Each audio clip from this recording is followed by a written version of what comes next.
separar um horário do seu dia para o Paz Prayer. As nossas reuniões de oração online são uma forma incrível de fortalecer os seus laços com o corpo de Cristo, enquanto exercita seus músculos da fé por meio da intercessão. Tenho convicção de que um de nossos diversos horários se encaixa na sua rotina. Sangue para nos dar a salvação.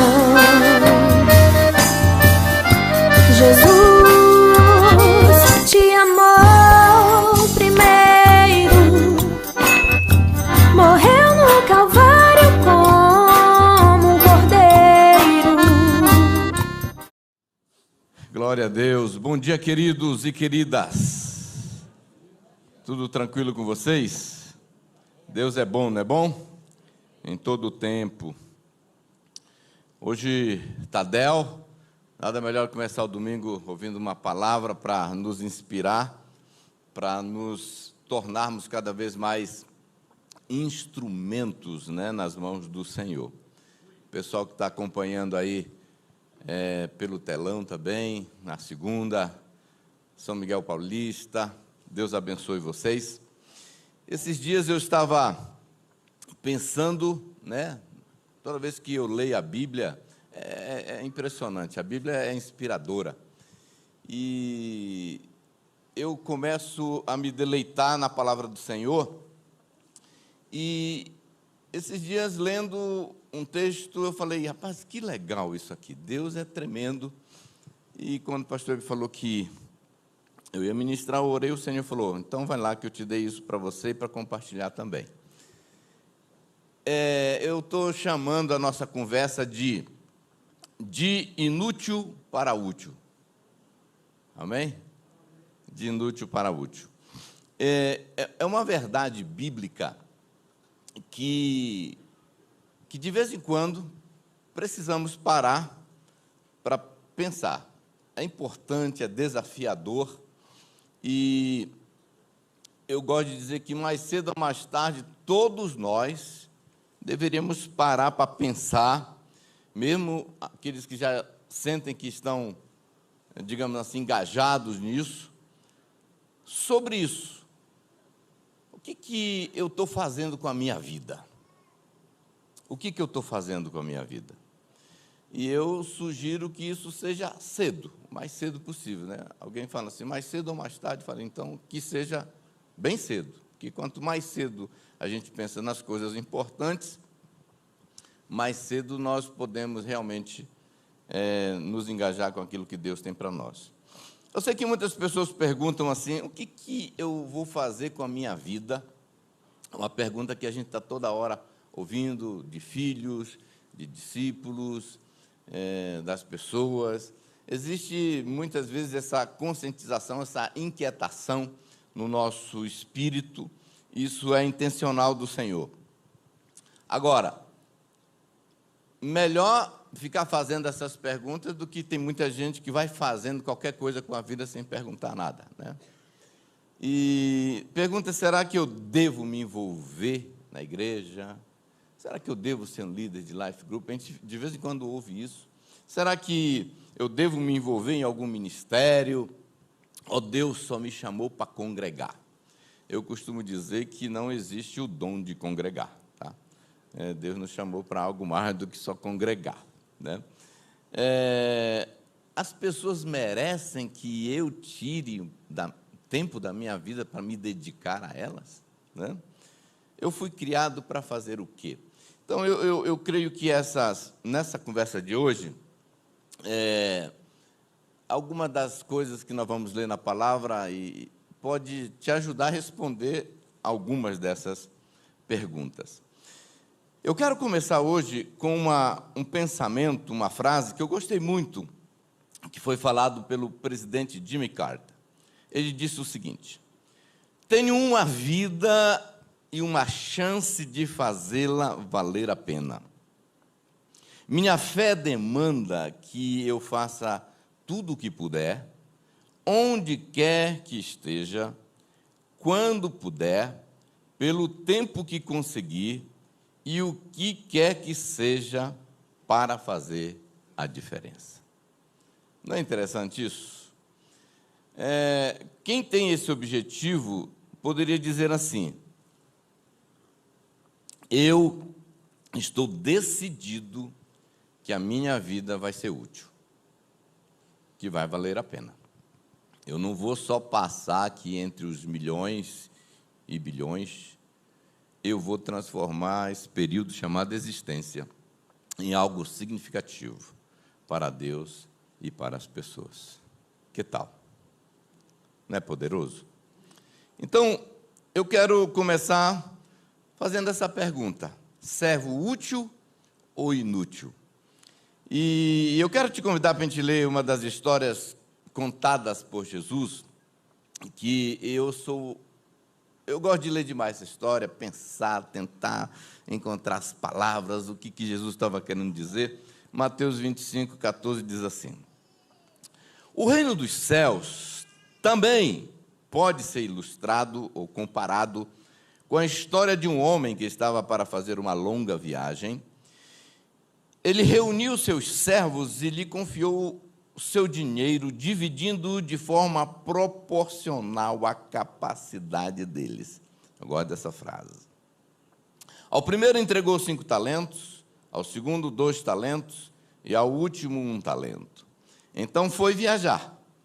O servo que recebeu os 5 talentos começou a investir o dinheiro e ganhou outros 5. O servo que recebeu 2 talentos também se pôs a trabalhar e ganhou outros 2. Mas o servo que recebeu 1 talento cavou um buraco, literalmente, como diz o pessoal, se tivesse um buraco para me enfiar. Tem gente que está cavando buraco.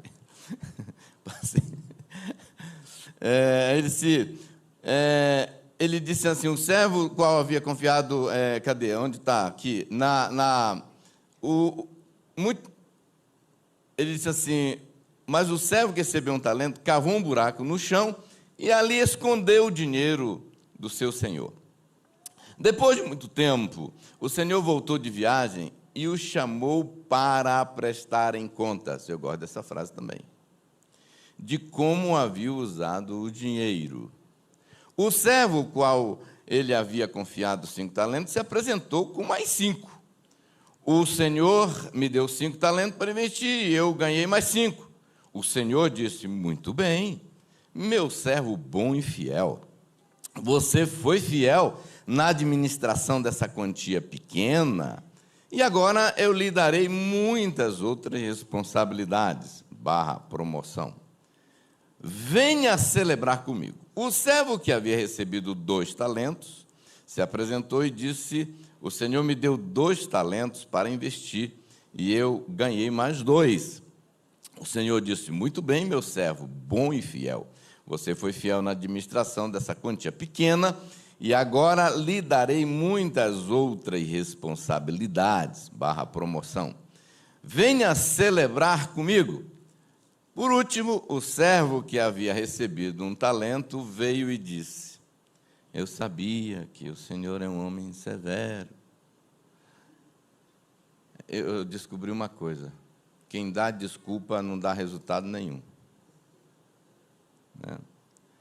Eu sabia que o senhor é um homem severo, que colhe onde não plantou e ajunta onde não semeou. Tive medo. Medo de perder seu dinheiro. Por isso escondi na terra. Aqui está ele. O senhor, porém, respondeu: servo mau e preguiçoso.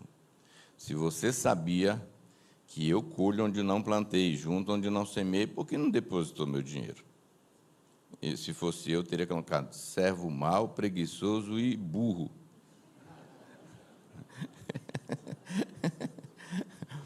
Pelo menos eu teria recebido os juros. Em seguida ordenou: tire o dinheiro deste servo e dê ao que tem os 10 talentos, pois ao que tem, mais lhe será dado, e terá em grande quantia. Mas do que nada tem, mesmo que não tem, lhe será tomado. Agora lance este servo inútil para fora, na escuridão, onde haverá choro e ranger de dentes. Eu achei muito interessante. Uma parábola, uma história, que Jesus começa dizendo que ele está fazendo uma comparação. com o reino de Deus. Então, a primeira verdade que eu aprendo nesse texto é: o reino de Deus tem princípios. E Jesus está dizendo aqui, quando ele começa essa história, ele diz assim: no reino dos céus, o reino dos céus também pode ser comparado. Em outra tradução diz, é semelhante. Em outra diz, ilustrado, né, com esta história. Então, o reino de Deus tem princípios. Não é apenas uma historinha, é uma comparação. Jesus está dizendo, olha, é assim que o negócio funciona, né? Ele está contando essa história para ensinar como realmente funciona no reino de Deus. Segunda coisa que eu aprendo nessa história: Deus não nos pede para fazer algo além da nossa capacidade. Porque a Bíblia diz aqui que dividindo de forma proporcional a capacidade deles. Deus nunca nos pede para fazer algo que vai além da nossa capacidade. E se pedir, Ele capacita para a gente fazer aquilo. Então, veja que ninguém fala assim, ah, não, mas foi demais. Não, mas isso eu não dou conta. Ele distribuiu de acordo com a capacidade. Agora, deixa eu te dizer uma coisa. A capacidade, alguém pensa assim, ah, foi Deus que me colocou dentro desse limite. Capacidade é algo que pode expandir, e você é responsável para isso. Então, expanda mais, que Deus, ao ver sua capacidade expandida, Ele entrega mais. Agora, outra coisa muito importante, um dia haverá prestação de contas. Essa aqui doeu a espinha. Vai ter prestação de contas. A gente pensa, vou vivendo, vou congregando, R$5 de oferta todo domingo, leio um capítulo da Bíblia por semana e vou tocando a vida. Mas um dia vai haver prestação de contas. Diz a Bíblia, depois de muito tempo, o Senhor voltou de viagem e o chamou para prestar em conta de como havia usado o dinheiro. Nós sabemos que talento aqui nessa história fala realmente de uma moeda, né? um valor em dinheiro, mas nós poderíamos falar talento, vida, tempo, prazo, recurso, dons, o que Deus tem nos dado, né? Vai haver uma prestação de contas. Sabá, o que você fez com o seu tempo, com sua vida? O que você fez? Senta aqui. Irmãos, eu imagino o que é sentar na frente de Jesus, na escrivaninha dele, para a gente entregar a planilha, contabilidade. O servo, o qual ele havia confiado 5 talentos, se apresentou com mais 5. O que ele deu 2, se apresentou com mais 2. E o que recebeu 1, ele se apresentou com a mesma coisa, não produziu, não ampliou, não multiplicou, não trouxe resultado nenhum. Outra coisa que eu aprendo nessa história é que Deus valoriza resultado. Deus valoriza performance, desempenho. Deus valoriza, sim ou não? Sim. Como que eu sei que Ele valoriza? Que Ele elogiou um e falou, cara, você pisou na bola. Como que eu sei que Ele valoriza? Ele disse, vamos celebrar, cara. Vamos celebrar. Então, deixa eu te dizer uma coisa. Deus valoriza, sim, resultado, desempenho, a nossa performance. Muito bem, servo bom e fiel. Você foi fiel na administração dessa quantia pequena, agora eu vou te promover. Eu vou te promover, eu vou te dar outra responsabilidade. Vem celebrar comigo. A outra coisa que eu aprendo nessa história é que Deus despreza preguiça e desperdício de talento. Deus despreza preguiça. O cara falou assim, eu tive medo.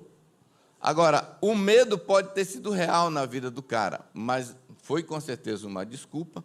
E, na verdade, Jesus não falou, rapaz, você é um medroso. Ele disse, você é mau e preguiçoso. Se ele fosse realmente medo, Deus teria falado, você é um medroso mesmo. Ele chamou preguiçoso. E eu acrescentei o meu adjetivo aí também. Deixa eu te dizer outra coisa. Deus despreza a preguiça. A preguiça é um pecado e é um assunto que um dia eu ainda quero conversar com vocês sobre. A preguiça é terrível. Ela trava, ela impede, ela condiciona o cara à miséria, à pobreza. A preguiça não tem nada a ver com o reino de Deus. Nada a ver. Por isso que Jesus disse, o Pai trabalha, eu também trabalho, e vamos para cima, e vamos pegar o boi pelo chifre, e não tem conversa. Amém? Outra coisa, nossas conquistas e resultados é fruto daquilo que eu já venho falando com vocês. Deus faz a sua parte, mas nós precisamos fazer a nossa. Tem coisas que Deus entrega. Está aqui, ó, pá. Aqui está o dom, aqui está o recurso, aqui está o talento, aqui está a visão. Mas tem coisas que nós temos que fazer. O cara diz assim, Deus começou dando potencial, recurso, talento para o cara, mas é nosso desempenho que determina o resultado. Pode ser que a prova é que aquele cara que não fez nada, Deus deu talento e não fez nada, o nosso desempenho determina o resultado. Foi quando o cara pegou os 5 e saiu a campo e falou, vamos lá, vamos arregaçar a manga e vamos fazer esse negócio acontecer aqui. Vamos multiplicar esse life group aqui. Vamos fazer esse negócio crescer aqui. Vamos fundar, vamos inaugurar mais campos. Vamos ganhar mais vida, sabe? Aí você fala, se Deus quiser, Ele vai fazer. Deus quer, quem vai fazer é você. Deus quer, mas quem vai fazer é você. Enterra para você ver se Deus faz alguma coisa. Ele já fez. Está aqui, vai lá, ó. Começa seu negócio. Faz esse negócio frutificar. Então, a pergunta para refletir é, de acordo com a maneira como estamos administrando o potencial, o recurso, a sabedoria, os talentos, os dons que temos recebido de Deus, no dia da prestação de contas, vamos ser chamados de útil ou inútil? É só para vocês pensarem no domingo, Dia dos Pais. De acordo com a maneira que eu estou conduzindo minha vida, minha agenda, minhas escolhas, minhas decisões, o que eu estou fazendo, a maneira como eu estou fazendo a gestão do recurso, da sabedoria, dos talentos, dos dons, do tempo, da vida, da saúde que Deus tem me dado no dia da prestação de conta, porque vai ter, Ele vai voltar, vai prestar conta conosco. Nós vamos ser chamados de útil ou inútil, servo bom ou servo mau. A segunda coisa que eu quero conversar com vocês hoje é o que eu estou chamando de 2 histórias, 2 inúteis. 2 histórias, 2 inúteis.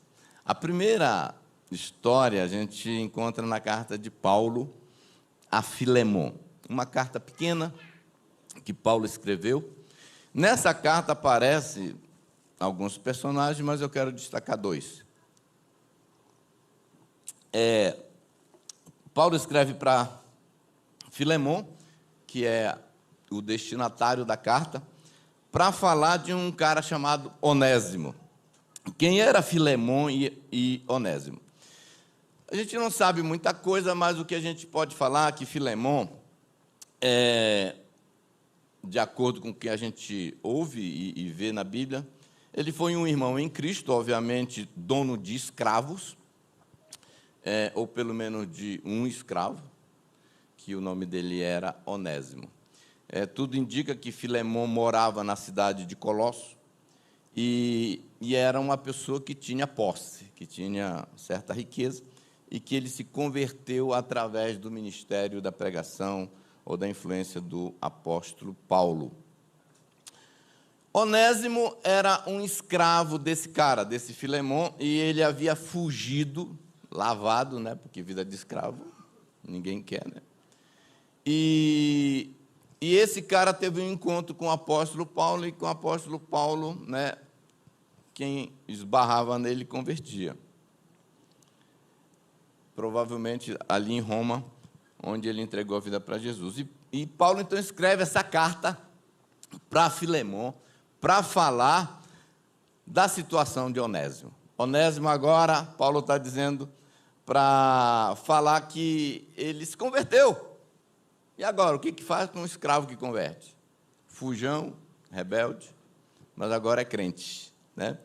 E Paulo escreve com muita sabedoria, cuidado. Pensa numa carta, se você nunca leu, leia, porque ali tem pepitas preciosas de liderança, princípios de liderança naquela carta de Paulo, pequenininha, mas poderosa. E ele fala sobre a conversão do Onésimo com Filemon e pede que Filemon, então, perdoe ele, porque nessa altura do campeonato, Filemon deve estar por aqui, falando, se eu pegar esse cara, eu esgano ele, né? Você sabe, naquela época, o escravo apanhava, não podia fugir. Então, ele pede que perdoe e receba, não como escravo, mas como irmão em Cristo. E Paulo escreve assim, em Filemon, no capítulo, só tem um, verso 8 a 11, diz, por isso mesmo, tendo em Cristo plena liberdade para mandar que você cumpra seu dever, olha a delicadeza de Paulo, prefiro fazer um apelo com base no amor. Eu, Paulo, já velho, e agora também prisioneiro de Cristo, apelo em favor do meu filho Onésimo, que gerei enquanto estava preso. Aí Paulo escreve essa frase aqui, ele antes era inútil para você. E nós vamos continuar e você vai entender por que eu estou falando isso aqui. A segunda história, primeira, Onésimo, que Paulo disse que ele era inútil. A segunda história, a gente encontra em Atos, e também um pedaço dela em segunda carta de Paulo a Timóteo. Estou falando de um cara chamado João Marcos. Na primeira viagem de Paulo e Barnabé, viagem missionária, saindo de Antioquia, Paulo e Barnabé levaram consigo esse rapaz, que tudo indica que era parente primo de Barnabé, nessa viagem. E a coisa estava indo até bem. João Marcos acompanhou Paulo quando partiram de Antioquia e continuou por um bom tempo junto com esses caras que Barnabé e Paulo eram um trator, né? Eles não tinha tempo ruim com eles, não. Se tem um cara que com certeza soube fazer da sua vida útil, foi Paulo. Um cara que viveu acima da conta, né? Tanto é que no final ele faz um resumozinho, um balanço da vida dele e diz assim, eu trabalhei mais do que todos vós, e pronto, final. Dá para competir? Trabalhei mais do que todos vós. E, bom, eu não sei quem era se todos vós, mas dizem que foi a somatória dos 12 discípulos. Então, ele meteu no bolso os 12. Será que o cara é proativo? Aí ele diz assim, Atos 13:5 diz, chegando em Salamina, proclamaram a palavra de Deus nas sinagogas judaicas, João estava com eles como auxiliar. Até aí, nesse ponto da viagem, está lá João Marcos com os caras. Mas, quando a viagem ficou mais difícil e perigosa, porque o negócio não era assim, pregar o evangelho como aqui, ar-condicionado, coisa boa, só irmãos em Cristo, que depois vem e abraça a gente, né, dá felicitações, Dia dos Pais. Lá não. Ele terminava de pregar, não era a paz do Senhor, era pedrada. Não tinha abraço, não, era pedrada. Aí, quando o João Marcos viu que eles apanhavam para pregar o evangelho, ele falou, rapaz, acho que não vou ficar com esses caras, não, viu? Aí, o que acontece? Atos 13 diz assim, de Pafos, Paulo e seus companheiros navegaram para Perge, na Panfilha. João os deixou ali e voltou, né, na linguagem de hoje, lavou para Jerusalém. Paulo e Barnabé perseveraram na sua trajetória, perseguição, foi ali em Listra, na próxima cidade, que Paulo foi apedrejado. E quando o João Marcos ouviu a notícia, ele disse, Deus me dirigiu, com certeza. Né? Agora, aí vem a segunda viagem missionária. Quem fala assim, posso me inscrever para ir? João Marcos. Só que quando a Barnabé trouxe a proposta, Paulo falou, não quero ser frouxo comigo, não. Né? Paulo falou, rapaz, esse cara é incapaz, medroso, não aguenta pedrada. Né? Então, é o seguinte, desistente para mim é inútil.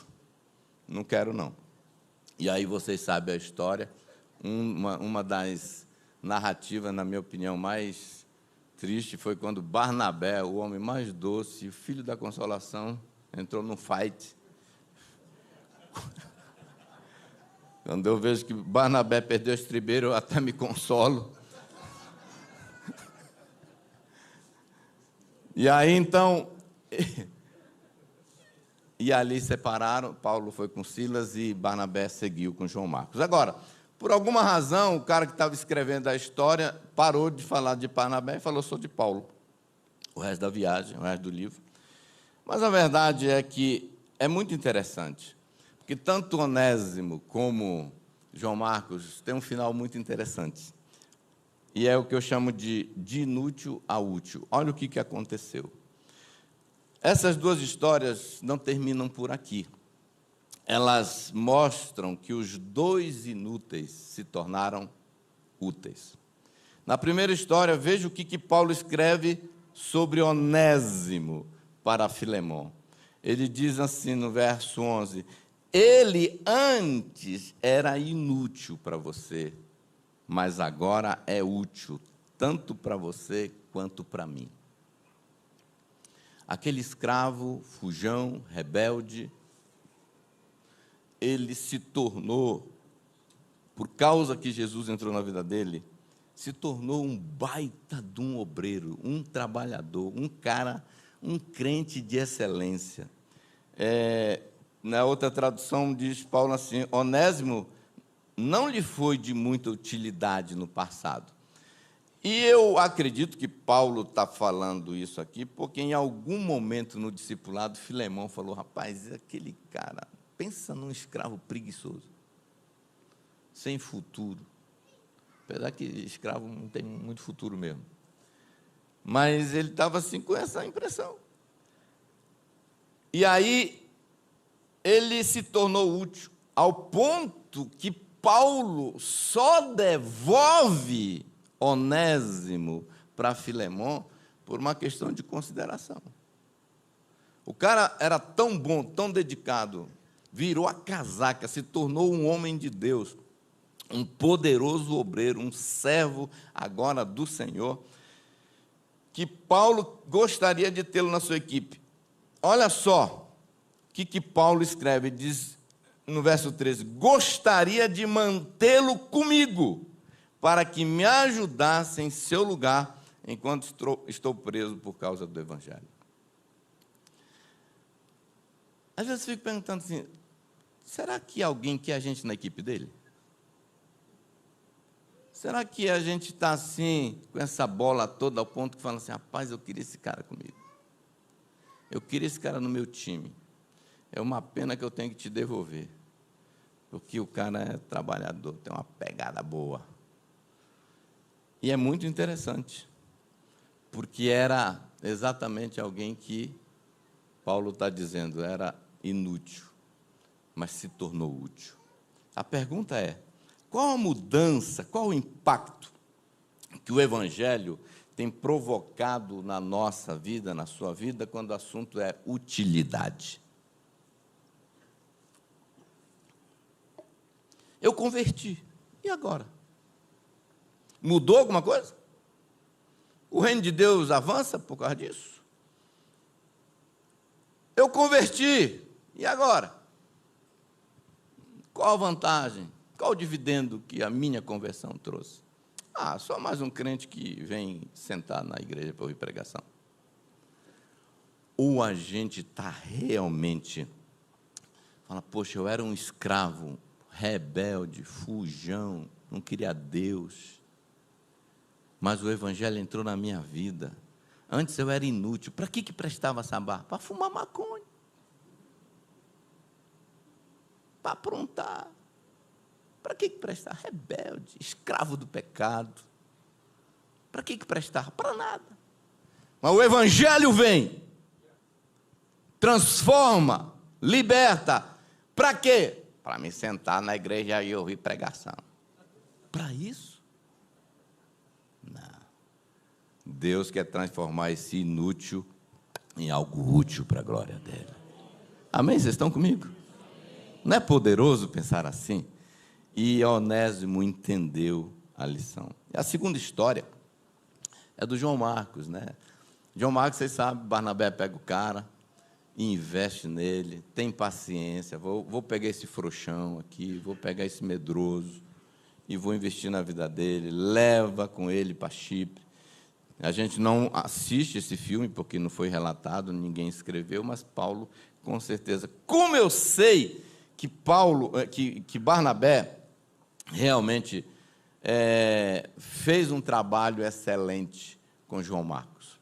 Existem muitas evidências, mas um dos relatos que a gente tem é que João Marcos foi o cara que escreveu o Evangelho, o relato da história de Jesus. Olha só, o cara se tornou um autor poderoso, está aí entre os 4 evangelhos, né? E um grande escritor. E depois algo muito interessante, que eu achei muito legal como a história virou. Qual era a opinião, pelo menos naquele momento, do apóstolo Paulo em relação ao menino? Não quero comigo na minha equipe, Deus me livre, não quero, tá? Frouxo, medroso, comigo só anda raçudo. E aí, depois de muito tempo, Barnabé investiu na vida do cara. Olha o que Paulo escreve acerca de João Marcos para Timóteo. Segunda carta, capítulo 4. Encontre Marcos e traga-o junto com você, pois me é útil para o ministério. Em outra tradução diz, toma Marcos e traze-o contigo, porque me é muito útil. Eu acho interessante que Paulo escreve para Timóteo, fala, olha, descobre onde está o Marcos, vai lá, encontra ele e traz, porque eu quero ele na minha equipe. Agora, ele está falando a mesma coisa de João Marcos que ele falou de Onésimo, eu quero ele na minha equipe, eu só vou mandar, mas eu queria ele aqui, me ajudando, me servindo, cooperando comigo. É possível que aquele mesmo apóstolo que não via potencial ou não conseguia acreditar que dava certo, depois escreve pedindo. Chegou a pedir ajuda no final da sua vida. Por quê? Porque João Marcos amadureceu, cresceu espiritualmente, aprendeu a ser responsável e ganhou confiança até mesmo do apóstolo que antes não acreditava nele. Sabe, queridos, eu tenho pensado muito nisso. Como que eu posso pegar a minha vida e tornar ela mais útil para o reino de Deus? Porque o Evangelho não me alcançou só porque Deus tinha uma vaga no céu. Queria me levar para lá para andar nas ruas de ouro. O Evangelho não me alcançou só porque Deus olhava, coitado, fumando maconha. Não. Deus estava interessado em transformar em mão de obra útil. Amém? Você não sabia, não, mas quando você converteu, quando eu converti, a ideia de Deus não é te levar para o céu, era te deixar aqui na terra para você fazer seu talento multiplicar. E não enterra, não. Não enterra, não. Todos nós já falhamos em ser útil. Às vezes, sofisma, medo, desculpas esfarrapadas, razões, N's, muitas vezes nos afasta daquilo que podemos fazer para Deus, por Deus. Mas Onésimo e Marcos servem para nos lembrar que podemos reagir, que podemos amadurecer, que podemos dar a volta e falar assim, a partir de hoje, eu vou ser uma pessoa útil. Eu vou servir, eu vou descobrir onde eu sirvo, onde eu encaixo, qual é o meu papel no corpo de Cristo, para essa sociedade, para essa geração, e eu vou fazer a diferença, não importa a minha idade, não importa a minha condição social, não importa, eu quero viver uma vida que vale a pena. Sabe, Onésimo e Marcos servem para nos lembrar que podemos reagir, podemos amadurecer, podemos superar nossas falhas e fazer melhor. Onésimo e João Marcos nos lembram que o servo inútil pode se tornar um servo útil. Amém? Amém. Vocês estão comigo? Nós não vivemos aqui para agradar homens. Eu não estou aqui para agradar. Onésimo estava querendo agradar Paulo. João Marcos está querendo agradar Barnabé. Existe alguém superior aos nossos líderes que um dia vão prestar conta. Eu penso nisso. Como vai ser esse dia? Como vai ser esse dia? Eu tenho aprendido nessas duas histórias também que todo inútil precisa de um mentor para se tornar útil. Todo inútil. O inútil do Onésimo precisou de Paulo para transformar nele num obreiro, um guerreiro, ao ponto que Paulo queria ele na equipe dele. O inútil João Marcos precisou de um Barnabé na vida dele. Essas duas histórias mostram que esses dois inúteis confirmam essa verdade bíblica. Qualquer inútil que encontra um útil, ele se torna útil. Quem era Paulo, quem era Barnabé? Dois tratores, que eles podiam pegar qualquer Onésimo, qualquer João Marcos e transformá-los em poderosos homens de Deus. Onésimo encontrou Paulo, João Marcos encontrou Barnabé, eu encontrei o pastor Timóteo, o pastor Eibe, glória a Deus, encontre o seu mentor, e que vai potencializar isso que já está dentro de você. Vai potencializar. E mais ainda, eu queria te desafiar. Você fala, não, pastor, mas eu já sou útil. Beleza. Então, ache um João Marcos por aí. Ache um Onésimo, em nome de Jesus. E fala assim, eu vou investir na vida desse cara. Eu vou transformar esse camarada num homem de Deus, para a glória de Jesus. Amém? Escolha ser um rio e não um reservatório. Tem gente que recebe a conferência, é culto, é isso, e recebe, 30 anos, recebe 40 anos, recebe 50 anos. Só recebe. Vamos passar, vamos servir. O que honra a Deus não é cabeça grande, é coração grande. Amém? Pega o conhecimento, transforma em frutos, faz esse negócio multiplicar, transforma esse talento para ajudar os outros e fazer uma contribuição significativa com a sua vida. Haja como um rio que recebe e repassa, recebe e repassa. Reservatórios, eles não são nossos exemplos. Eles são muito egoístas, eles só querem receber e a água fica parada lá. Eu gosto de dizer o seguinte, doar o seu tempo, sua sabedoria e seu recurso é uma atitude generosa que faz do mundo um lugar melhor, que faz da igreja um lugar melhor, que faz da sua célula um lugar melhor, que faz da sua vizinhança um lugar melhor. Todos nós podemos crescer e nos doar mais, e servir mais. Todos nós aqui, eu também. Eu fico querendo, Senhor, como eu posso, eu quero, me ajuda. Eu ouvi uma frase esses dias que eu gostei muito dela. Servir é distribuir a si mesmo. Servir é distribuir a si mesmo. Você pensa, vou servir, vou distribuir aqui uma cesta básica. Não, não é a cesta básica, é você. Você é a cesta básica de Jesus. Né? Você é o melhor de Deus para essa geração. De verdade, eu não consigo explicar porquê, talvez um dia vou ter mais clareza nisso, mas é fato. Quanto mais nós nos concentramos nas necessidades dos outros, em servir os outros, mais as nossas necessidades são resolvidas e desejos são realizados, porque Deus é assim, Ele nos consola enquanto consolamos, Ele nos serve enquanto servimos, Ele age por nós enquanto agimos por alguém. Amém, queridos? A vida funciona assim.